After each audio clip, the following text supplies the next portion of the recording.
And our next guest's group was targeted by the IRS, and she says getting rid of the tax man would be in everyone's best interest. And we are joined by Scottie, Nell, Hughes of the Tea Party News Network. Thank you for being with us, Scottie. Now, I think you Tea Party guys are pretty brave here, because for the IRS to have explicitly gone after targeting Tea Party and conservative groups, and for those groups now to turn around and argue for abolishing the IRS, seems pretty gutsy.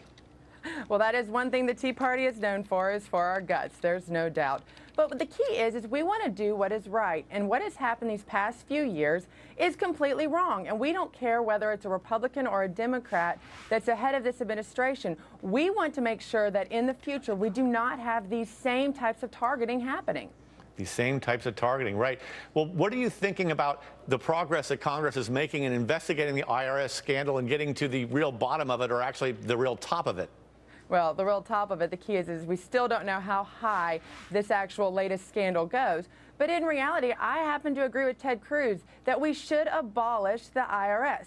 That's what we should do. Will we? Of course not. Because truly the IRS has become the army of fear for the Obama administration. Just like with our immigration bill, we are sitting there and punishing those legal citizens who fight literally every April 15th to make sure that they have their taxes in, while those who maybe don't pay their taxes, it's not as big of a deal for them because they're harder to fight down, despite having 16,000 more employees now working for the IRS. Well, you know, the IRS surviving may have less to do with the Obama administration and more to do with the idea that any government agency once created fights for its life like a living, breathing organism and never lets you put it out of business. You know, conservatives have been trying to kill the Department of Education for like 30 years.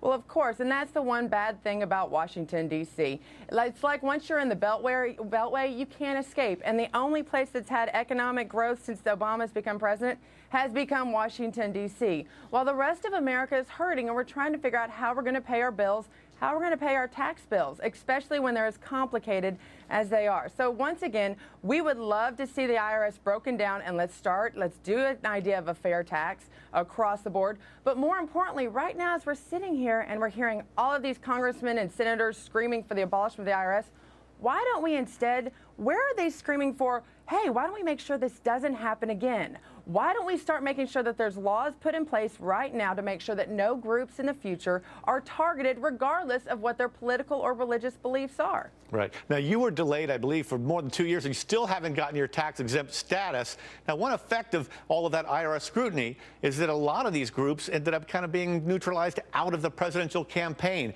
Do you think that was an unintended consequence of the IRS crackdown, or do you think it was a goal of the IRS crackdown to neutralize conservative groups and keep them out of the election?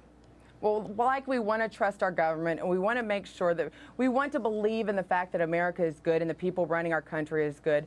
The reality of this situation is that it did diminish the people being able to give to our organizations, or those conservative organizations that try to promote the conservative cause and the candidates we believe in. So we know that it did have an effect on the 2012 elections. We also know that it took a lot of time and resources away from those of us that were trying to actually get on the campaign trail. And instead, we were having to sit there and worry about answering questions like who our donors were and what exactly did we use and what legislators did we talk to.